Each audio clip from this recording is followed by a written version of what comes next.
Welcome back students, welcome back to the channel exam booster. Exam booster channel में आपका स्वागत है। हम क्लास 9th एनसीईआरटी के हिस्ट्री का चैप्टर फर्स्ट पढ़ रहे थे, फ्रेंच रेवोल्यूशन। फ्रेंच रेवोल्यूशन का मैंने इंट्रोडक्शन क्लास साथ साथ फ्रेंच रेवोल्यूशन के कारण बताया था, और उसके बाद फ्रेंच रिवोल्यूशन जैसे होता है 1789 के बाद कौन कौन से गवर्नमेंट का इस्टेब्लिशमेंट होता है, फिर कैसे रिवोल्यूशनरी गवर्नमेंट को हटा दिया जाता है जिसमें रोबेस्पियर इसका नेता होता है, उसको हटाने के बाद आप देखते हैं कैसे एक डायरेक्टरी बनता है, फिर भी डायरेक्टरी काम अच्छा नहीं करता है, तो कैसे फ्रांस पे, कैसे फ्रेंच में एक मिलिट्री शासन नेपोलियन का राइज होता है। वो नेक्स्ट वाले पार्ट में, इस पार्ट के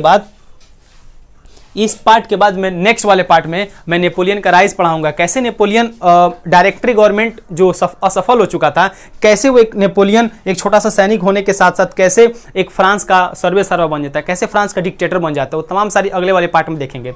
लेकिन आपकी जो बुक में दिया है, आपके टॉपिक वाइज जो बुक में दिया उसमें लिखा है the effects of the French revolution. मतलब फ्रेंच रेवोल्यूशन हो गए तो फ्रेंच रेवोल्यूशन होने के बाद समाज में कौन से प्रभाव पड़े, या पूरी दुनिया को फ्रेंच रेवोल्यूशन से क्या मिला, हम क्यों इंडिया में रहने के बावजूद भी हम फ्रेंच रेवोल्यूशन पढ़ रहे हैं, आखिर कुछ तो कुछ रिलेशन होगा। वैसे एनसीईआरटी बुक किसी भी चैप्टर को और किसी भी टॉपिक को वैसे तो इंक्लूड नहीं कर सकती, उसके पीछे कोई ना कोई रीजन होगा। तो इस रीजन के माध्यम से हम समझ सकते हैं जो कैसे आप और हम क्लास 9th में एनसीईआरटी के बुक में चैप्टर फर्स्ट में हम फ्रेंच रेवोल्यूशन पढ़ते हैं। क्या इतना उसका इंपॉर्टेंस इंडिया में क्यों है भाई? फ्रेंच रेवोल्यूशन फ्रांस में होता, लेकिन हम इंडिया में क्यों पढ़े? Why we are reading, why we are studying in India? Let's start the video.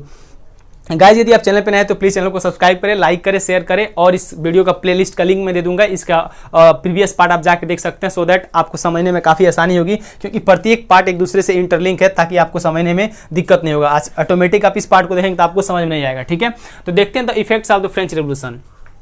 देखिए, जब इंसान कोई भी काम करता है तो उस काम के उसको रिजल्ट देखने को मिलते हैं। यदि आप पढ़ेंगे, जाहिर सी बात है आप पढ़ेंगे, हार्ड वर्क करेंगे और हार्ड वर्क करेंगे, इतना हार्ड वर्क करेंगे जितना नहीं चाहिए था। एक औकात और एक लिमिट और एक कंफर्ट जोन से ज्यादा बाहर निकल के हार्ड वर्क करेंगे तो आपको कहीं ना कहीं लगेगा, यार हमने तो इतना हार्ड वर्क किया था, इतना कठिन परिश्रम किया था, घोर तपस्या किया था, हमको तो इसका फल, हमको तो इसका आउटकम अच्छे मिलने चाहिए, हमको रिजल्ट इसके अच्छे मिलने चाहिए। ऑब्वियसली आपको अच्छे रिजल्ट मिलेंगे। यदि आप परिश्रम ही नहीं करेंगे, हार्ड वर्क ही नहीं करेंगे, तो आप कैसे उम्मीद कर सकते हैं कि आप एग्जाम में अच्छे मार्क्स पाएंगे? आप अच्छे मार्क्स नहीं पा सकते। तो इसीलिए किसी भी काम का, कोई भी काम होता है तो उस काम के पीछे कारण होता है। तो हमने कारण भी देख लिया था, फ्रेंच जो घटना घटा था उसका कारण भी देख लिया था। अब जो फ्रेंच जो घटना घट चुकी है उसका आउटकम, उसका परिणाम, यानी उस समाज में क्या प्रभाव पड़ा और पूरी दुनिया को फ्रेंच रेवोल्यूशन क्या दिया, वो सारी चीजें आज हम देखेंगे। यही होता है French effect of the French revolution. Effect मतलब होता है प्रभाव, मतलब कोई घटना घट जाने के बाद उस घटना का जो प्रभाव, मतलब वो घटना लोगों पे कैसा प्रभाव डाला, लोगों पे। जैसे मान लीजिए, अगर आप किसी डॉक्टर के साथ सुबह से लेकर शाम तक कई सालों तक रहते हैं, तो आपके बोलने में, चलने में और आपके थॉट्स में और आपके आइडियाज में कहीं ना कहीं डॉक्टरी वाला जो क्वालिफिकेशन होगा, जो डॉक्टरी वाला जो कैरेक्टरिस्टिक्स होगा, जो डॉक्टरी वाला जो विशेषताएं होंगी, आपके दिमाग में घूमने लगेंगी। और यदि आप एक गंदे बच्चे के साथ रहेंगे तो ऑब्वियसली आप गंदी गंदी गालियां सीख सकते हैं, और माहौल खराब में मिलेगा तो आप खराब स्टूडेंट्स बन जाएंगे। ठीक है, वैसे ही ये फ्रेंच रेवोल्यूशन होता है तो क्या इम्पैक्ट डालता है, आइए फर्स्ट देखते हैं। कह रहा है The French Revolution was an event of a great significance in the world history। कह रहे विश्व के इतिहास में फ्रेंच रिवोल्यूशन का इतना इंपॉर्टेंस है कि guys we can't ignore it. हम इसका इग्नोर नहीं कर सकते। इसका इंपॉर्टेंस इतना ज्यादा है विश्व के इतिहास में, इससे पूरी दुनिया सीख लिया, इवन इंडिया भी इससे सीख लिया। इवन इंडिया अपना कॉन्स्टिट्यूशन फॉर्म किया है तो इसमें से बहुत सारी चीजों को लिया है। तो आइए देखते हैं कौन सी बातें हैं जो फ्रेंच रिवोल्यूशन इतना लोगों को, पूरे वर्ल्ड हिस्ट्री को प्रभावित कर दिया। मतलब world history is affected by the French Revolution. What were those things? आइए देखते हैं वो कौन सी चीजें और किस क्षेत्र में प्रभाव डाला। फर्स्ट है abolition of the slavery in the French colonies. जो दास्ता होता है, स्लेवरी मतलब होता है दास्ता एवं गुलामी, दास्ता एवं गुलामी का सफाया हो गया, दास्ता एवं गुलामी का पूरी तरह से खत्म हो गया। कहाँ? फ्रेंच कॉलोनीज में। कॉलोनीज क्या होती है गाइस? कॉलोनी मतलब होता है उपनिवेश। देखिए, जब कोई ए देश बी देश को गुलाम बना के, जब कोई ए देश बी देश को उस पे अपना शासन चलाता है, जैसे मान लीजिए इंडिया है, इंडिया पर अंग्रेजों ने शासन किया तो अंग्रेजों ने इंडिया को अपना कॉलोनी बनाया था, और जैसा वो चाहते थे इंडिया के लोगों के साथ व्यवहार करते थे। यानी अंग्रेज भी हमको एक स्लेव, एक गुलाम की भांति देखते थे, और स्लेवरी और हमारे साथ स्लेवरी दास्ता वाला हमारे साथ व्यवहार किया जाता था, गुलामों की तरह हमारे साथ व्यवहार किया जाता था। तो वही कह फ्रेंच में जो समाज में सोशल डिस्पैरिटी थी तो वो तो था ही था, लेकिन फ्रेंच जिसने दुनिया में जितने भी जगह कॉलोनी बनाया था, दूसरे दुनिया को जीत के, दूसरे देश को जीत के जो कॉलोनी बनाया था, वहां भी काफी दास्ता फैल चुका था। अपने देश में तो गुलामी था ही, उसके साथ साथ इसका कॉलोनी जहां था वहां भी गुलामी था। तो जैसे फ्रेंच रिवॉल्यूशन होता है, ये स्लेवरी पूरी दुनिया और पूरी जितनी भी फ्रेंच के कॉलोनीज होते हैं सारे जगह एबॉलिशन होता है, सारी जगह डेमोलिशन, सारी जगह गुलामी की दास्ता को, गुलामी की बेड़ियों को तोड़ दिया जाता है गाइज। दूसरा देखते हैं, slavery was abolished in the French colonies इन 1848 और फाइनली जाके 1789 में रिवोल्ट होता है और कई जगह मतलब फ्रेंच में खत्म हो जाता है। लेकिन धीरे धीरे फ्रेंच के जितने भी दुनिया के कोने में इसके कॉलोनी होती हैं 1848 में 1848 में जाके दुनिया के जितने भी कोने में इसके देश होते हैं, कॉलोनी होते हैं, सारे के सारे स्लेवरी सिस्टम को, दास प्रथा वाले व्यवस्था को खत्म कर देते हैं। इतना बड़ा इंपॉर्टेंट, इतना बड़ा इसका सिग्निफिकेंस है वर्ल्ड हिस्ट्री में गाइज, आप देख सकते हैं स्लेवरी। सेकंड है guys, it ended the arbitrary and despotic rule of monarchy. Arbitrary मतलब होता है आप प्रकार का मान सकते हैं तानाशाही रवैया वाला, और डेस्पोटिक रूल मतलब जो राजशाही व्यवस्था था जो दुनिया में उस समय देश में जो राजतंत्रात्मक व्यवस्था चलता है, राजा का बेटा राज करेगा, फिर उसका बेटा राज करेगा, फिर उसका बेटा राज करेगा, और एक मनमाने जैसे नॉर्थ कोरिया में किम जोंग उन है, अपने मन के मुताबिक नॉर्थ कोरिया में शासन चलाता है। तो उसी तरह जब फ्रेंच रिवॉल्यूशन हो गया तो लोगों को बताया जब हम मोनार्की को खत्म करेंगे, राजतंत्रात्मक व्यवस्था को खत्म करेंगे, क्या बोलते हैं, और आपका डिक्टेटरशिप तानाशाही को खत्म करेंगे, और एक तंत्र जो एक राजा मिलकर पूरे देश चलाता है उस वाले सिस्टम को खत्म करेंगे। और गाइज आप जानते हैं 1789 रिवोल्ट होने के बाद approximately all over the country of Europe they abolish the monarchial system. पूरे यूरोप के जितने भी कंट्री थे कहीं ना कहीं खत्म कर दिए गए, एबॉलिश उनका हो चुका था, किसका, मोनार्कियल सिस्टम का, और आपका ये आपका आर्बिट्री और डेस्पोटिक रूल का। तो ये पूरे दुनिया के लिए काफी इंपॉर्टेंट चीज था गाइज, वर्ल्ड हिस्ट्री के लिए यही सिग्निफिकेंस है। तीसरा है, it establish that people were the source of power.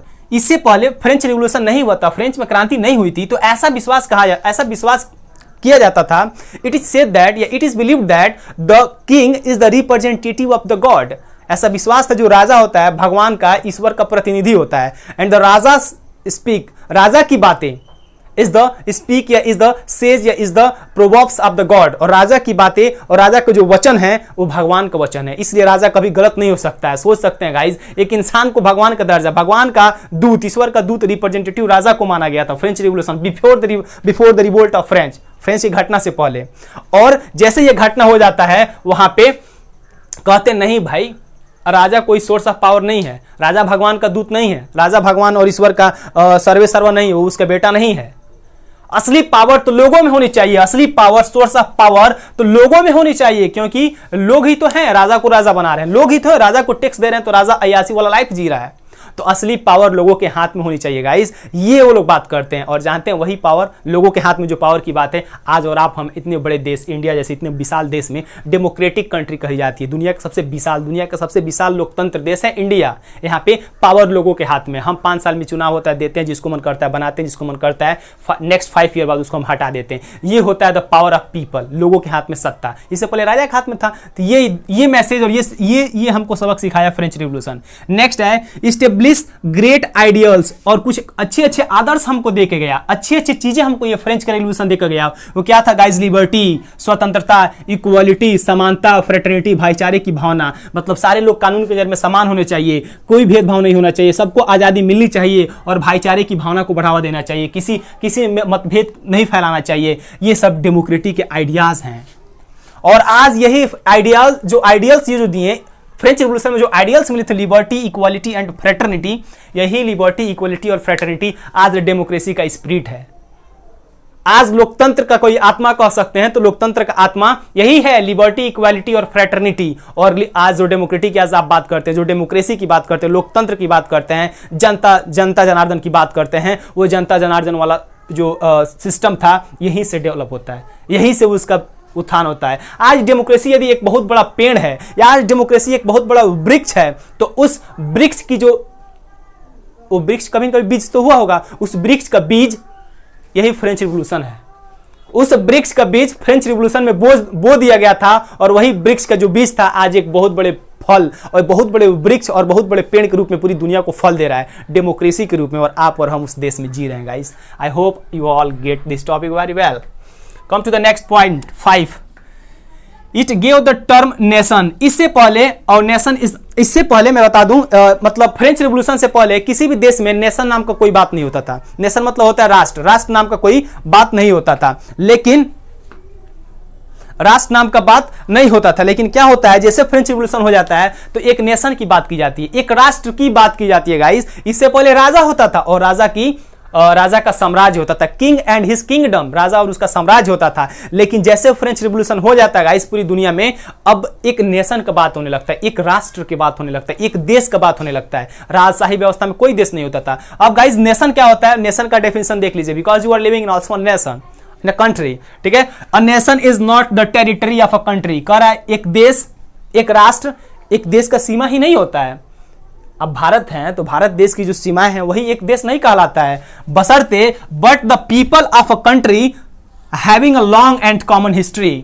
एक देश, एक नेशन तभी नेशन और एक देश बनता है, उसकी सीमाओं की वजह से देश कोई देश नहीं बनता है। उसमें कितने राज्य हैं वो देश है, वो है राज्य हैं, इसलिए देश नहीं बनता है। कोई देश, कोई राष्ट्र तब बनता है जब उस देश में रहने वाले लोगों का एक लंबा इतिहास होता है, एक लंबा संस्कृति होता है, एक लंबा भाषा होता है, एक लंबी कल्चर होती है और सारे कहीं न कहीं लोगों को एक जोड़ती हैं, तब जाके वो एक राष्ट्र का रूप लेता है। अदरवाइज वो तो किंग है और उसका किंगडम है, राजा और उसका साम्राज्य है, ठीक है। Come to the another point 6, The kings now began to take care of people's welfare to avoid the resentment। कर इससे पहले राजा कभी भी इंसानों के भलाई, लोगों के भलाई के बारे में नहीं सोचता था, लोगों के लिए अच्छा काम के बारे में नहीं सोचता था। कौन? राजा। लेकिन जैसे ये 1789 का रिवोल्ट होने लगा, अगल बगल के जितने भी राजा थे डर जाते, कहते भाई यदि हम भी लोगों के भलाई, वेलफेयर के बारे में नहीं सोचेंगे तो हो सकता है हमारे यहाँ भी रिवोल्ट हो सकता है। तो this was the one of the best important thing that brought a different change in all the European country. ये बहुत ही महत्वपूर्ण परिवर्तन लाया यूरोपियन के कंट्री में guys. Come to the another next point 7, trade improved greatly and people could now select their own occupation irrespective of their family or position। कह रहा अब लोग पूरे देश में ट्रेड, व्यापार बिना किसी रुकावट के कर सकते थे। पहले था जो थर्ड स्टेट्स के लोग को एक प्रॉपर बिजनेस दिया गया था वही करेगा, सेकंड स्टेट जो मन करे कर सकता है, लेकिन थर्ड स्टेट्स को कुछ अलग काम दिया गया, उसी काम से कर। जैसे मान लीजिए कोई लोहार सुनार है या कोई मतलब बहुत गरीब है तो उससे ऊपर उठने की कोशिश नहीं कर सकता था, उसको उठता भी था तो उसको दबा दिया जाता था। लेकिन अब जो रिवोल्यूशन हो जाता है, रिवोल्ट हो जाता है, तो अब कोई भी इंसान कोई भी ऑक्यूपेशन बाई डिजायर और बाई विलिंग, वो इच्छा से कोई भी चुन सकता था और किसी भी फैमिली से हो, और वो मेहनत करके, हार्ड वर्क करके पोजीशन और अपनी फैमिली की स्टेटस को बदल सकता है अब फ्रेंच रिवॉल्यूशन के बाद। इससे पहले ऐसा कोई कंसेप्ट नहीं था guys. Come to the next 8, 8वां नंबर का इफेक्ट में देखते हैं guys. France saw many changes in the social, economic, political and daily life. और जो 1789 का जो रिवोल्ट हो गया था, 1789 का जो विद्रोह हो गया था, इससे फ्रांस में जो फ्रांस का समाज था, जो फ्रांस का सोसाइटी था, उसमें काफी अच्छे चेंजेस देखने को मिले, उसमें काफी अच्छे परिवर्तन देखने को मिले। वे परिवर्तन क्या थे? वो परिवर्तन थे समाज में परिवर्तन मिला। समाज में असमानताएं जितनी थी, अमीरी गरीब का, ऊंच नीच का, काला गोरा का, ये सारे परिवर्तन देखने को मिले। सारे लोग अब कहीं ना कहीं इक्वल हो रहे थे। अब उसके बाद से इकोनॉमी, पैसे के रूप से जितनी डिस्पैरिटी, असमानताएं फैली थी समाज में, वो धीरे धीरे खत्म होने लगी। और उसके साथ साथ गाइज पॉलिटिकल रूप से जो लोग, कुछ लोग 25 साल के, कुछ ही लोग जो अमीर थे वो वोट दे सकते थे, औरतें नहीं दे सकती, बच्चे नहीं दे सकते थे। केवल 25 साल जो टैक्स देता है, एज 25 साल वोट दे सकता है, उनको केवल वोट देने का अधिकार मिला था। लेकिन अब सबको वोट दे सकता है, यानी they all are equal on the point of view, political point of view से सब कोई अब इक्वल है guys. And the daily life, और सारे लोगों के डेली लाइफ में काफी सुधार देखने को मिले। अब लोग अच्छे से जी रहे हैं, कोई रिस्ट्रिक्शंस, कोई बाधा नहीं, कोई राजा से डर नहीं, क्योंकि अब लोग डेमोक्रेसी को अपना रहे हैं। धीरे धीरे डेमोक्रेसी कंसेप्ट डेवलप हो रहा है, नेशन स्टेट का कंसेप्ट डेवलप रहा है। Guys I hope the effects of the French revolution आप समझे होंगे। प्लीज वीडियो को पूरा देखें। यदि आप नोट्स बना रहे हैं तो प्लीज हूबहू इसको आप अपने कॉपी में स्क्रीनशॉट लेके, मैं हट जा रहा हूं, आप स्क्रीनशॉट लेके इसको हूबहू अपने कॉपी में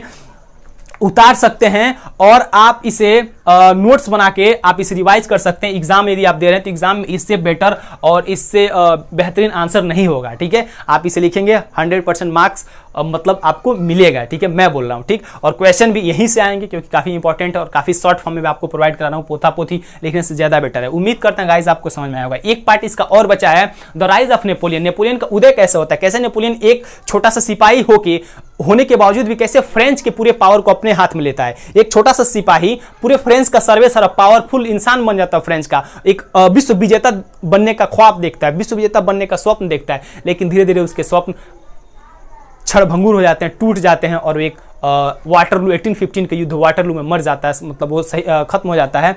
और इस प्रकार फ्रेंच रेवोल्यूशन वाला चैप्टर कंप्लीट हो जाता है। फिर नेक्स्ट चैप्टर में आएंगे गाइस। उम्मीद करते हैं आप अच्छे होंगे, अच्छे हैं। तो वीडियो अच्छा लगा तो प्लीज़ वीडियो को लाइक करें, यदि सब्सक्राइब नहीं किए हैं तो प्लीज़ सब्सक्राइब करके बेल आइकन पर क्लिक कर लें और जितना अधिक से अधिक हो सकता है अपने दोस्तों में शेयर करें। Okay bye, thank you and take care.